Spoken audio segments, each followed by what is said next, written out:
துதிப்பே, நாதா உம்மை துதிப்பே.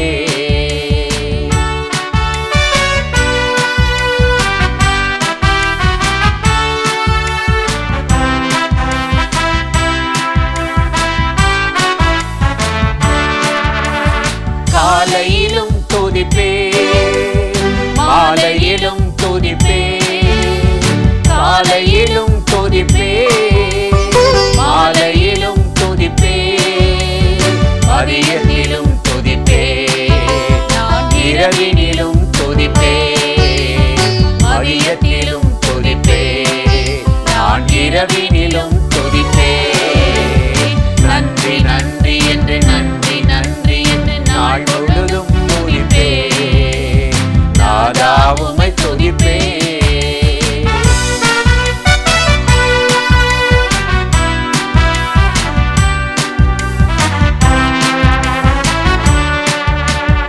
உண்ணும் போது துதிப்பே, உறங்கும் போது துதிப்பே, உண்ணும் போது துதிப்பே, உறங்கும் போது துதிப்பே, அமரும் போது துதிப்பே, நடக்கும் போது துதிப்பே, அமரும் போது துதிப்பே, நான் நடக்கும் போது துதிப்பே. நன்றி நன்றி என்று நன்றி நன்றி என்று நாள் முழுதும் துதிப்பே, நாதா உம்மை துதிப்பே.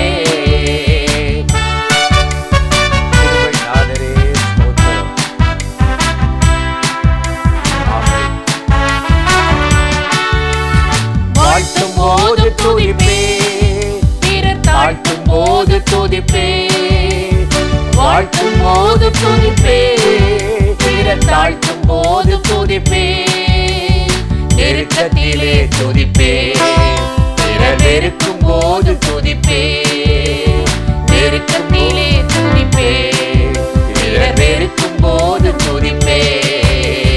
நன்றி நன்றி என்று நன்றி நன்றி என்று நாள் முழுதும் துதிப்பே, நாதா உம்மை துதிப்பே.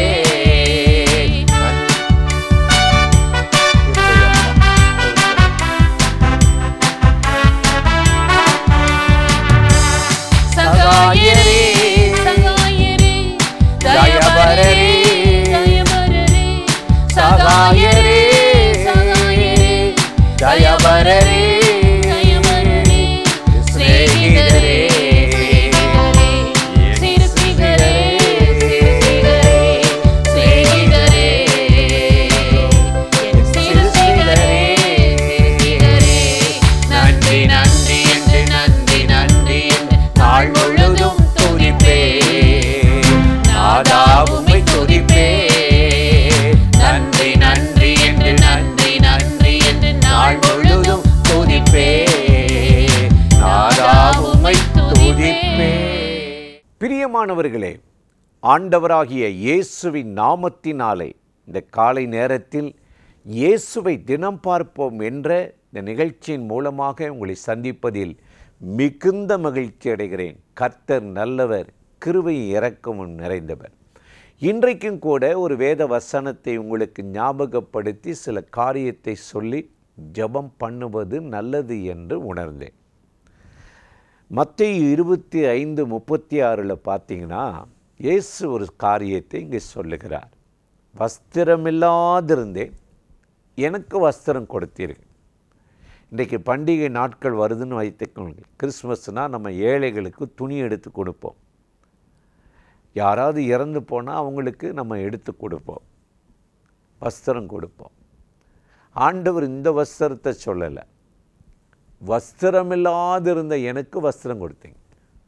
ஒரு மனுஷனை ஆண்டவர் உண்டாக்கும் போது, சிருஷ்டிக்கும் போது அவனை ஒரு வஸ்திரத்தோடு தான் படைத்து சிருஷ்டித்தார்.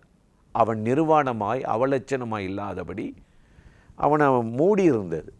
என்ன வஸ்திரம்னா அது தேவ மகிமை.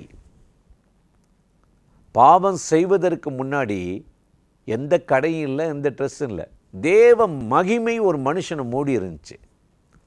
அந்த மகிமையை என்றைக்கு ஒரு மனுஷன் இழக்கிறானோ அவன் வஸ்திரம் இல்லாமல் போயிடுறான், நிர்வாணமாகிறான், அவமானப்படுத்தப்படுகிறான்.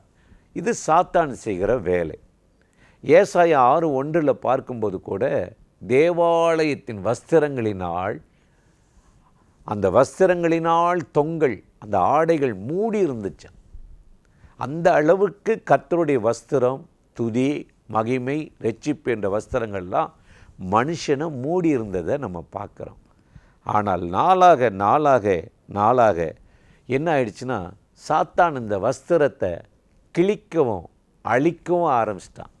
இயேசுவை பாருங்களே, மத்தேயு 17:2 அவர் ஜெபம் பண்ண முகம் சூரியனை போல் இருந்தது, அவருடைய வஸ்திரம் வெளிச்சத்தை போல வெண்மையாக இருந்துச்சான். வெளிச்சம் அவ்வளோ பிரைட்டு. அப்படிப்பட்ட இந்த வஸ்திரத்தை சாத்தான் என்ன செஞ்சானா, மனிதர்கள்ட்ட இருந்து பறிச்சுக்கிட்டான், அபகரிச்சிட்டான், கிழிச்சிட்டான், கரைப்படுத்திட்டான். நீங்கள் லூக்கா 10:30 பார்த்தீங்கன்னா, எருசலேமிலிருந்து எரிகோவுக்கு ஒருத்தன் போகும்போது கள்வர்கையில் மாட்டிக்கிட்டானா. முதல்ல கள்வர்கையில் மாட்டின உடனே அவன் வஸ்திரத்தை உரிந்தார்கள், ஆடையைத்தான் பறிச்சாங்க. கிழிச்சிரு. யோசேப்பின் வாழ்க்கையை பாருங்க, அவன் ஆடையை கிழிச்சு விற்று போட்டாங்க. ஆனால் கர்த்தர் அவனை அலங்கார வஸ்திரத்தினால உடுத்தினாராம், ஒரு ராஜாவாக உயர்த்தினாராம். இன்னைக்கு நம்ம வாழ்க்கையில் கூட சாத்தான் நம்மளை தாக்கும்போது பிசாசு பிடிச்ச லேகியின் வஸ்திரம் இல்லாமல் ஓடுவானா. ஆனால் இயேசு அவனை சந்தித்த போது வஸ்திரம் தரித்து அவர் பாதத்தில் உட்கார்ந்து ஆடையால் அலங்கரிக்கப்பட்டானா. என்ன ஆடை?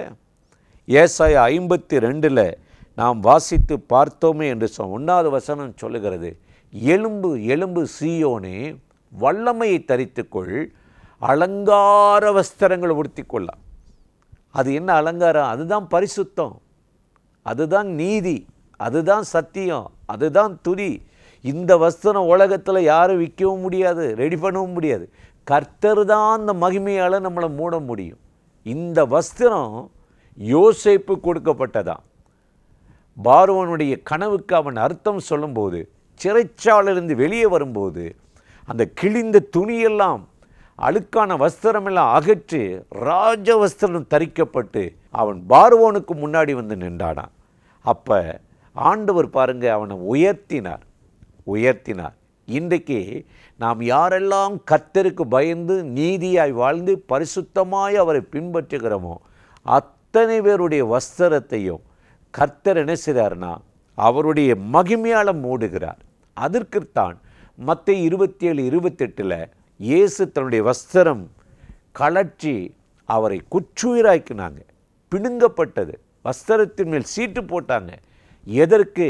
அழுக்கான வஸ்திரத்தை அகற்றி புதிய வஸ்திரம் தரிக்கப்பட்டு ஆடைகளை உடுத்தி கொள்வதற்கு ஆண்டவர் நம்மை அழைத்திருக்கிறார். இன்றைக்கு காலையில் இந்த நிகழ்ச்சியில் இணைந்து இந்த வார்த்தைகளை கேட்கிற என் அன்பு சகோதர சகோதரிகளே, ஆடை இல்லாமல், மகிமை இல்லாமல், பலன் இல்லாமல் இன்றைக்கு நிர்வாணமாக இருக்கிற ஒவ்வொருவரும் இயேசுவின் இரத்தத்தினால் கழுவப்படும் போது அவருடைய வஸ்திரம் கொடுக்கிற மாதிரி, அவரை இரட்சிப்பு ஏற்றுக்கொள்ளும்போது, இயேசுவை முழு மனதோடு ஏற்றுக்கொள்ளும்போது, வஸ்திரமில்லாதிருந்த எனக்கு நீ வஸ்திரம் கொடுத்தார், என்னுடைய வஸ்திரத்தை உனக்கு தரிக்கிறேன் என்று சொல்லி அழுக்கு படிந்த யோசுவாவின் அந்த வஸ்திரத்தை அகற்றி புது வஸ்திரம் தரிப்பிக்கப்பட்டது போல இந்த காலை நேரத்தில் ஆண்டவர் உங்களுக்கு ஒரு புதிய மகிமையும் வல்லமையும் வஸ்திரத்தையும் கொடுத்து இந்த நாளில் உங்களையும் உங்கள் குடும்பத்தையும் அளவில்லாமல் ஆசீர்வதித்து நடத்துவார். அந்த தேவாதி தேவனை நோக்கி நாம் ஜெபிப்போமாம்.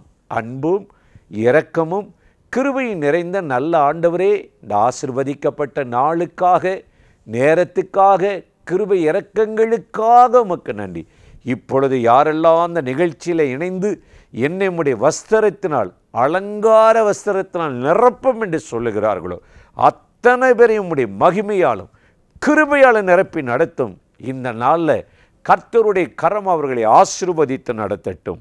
இயேசுவின் நாமத்தில் வேண்டுகிறோம் பிதாவே. ஆமேன், ஆமேன்.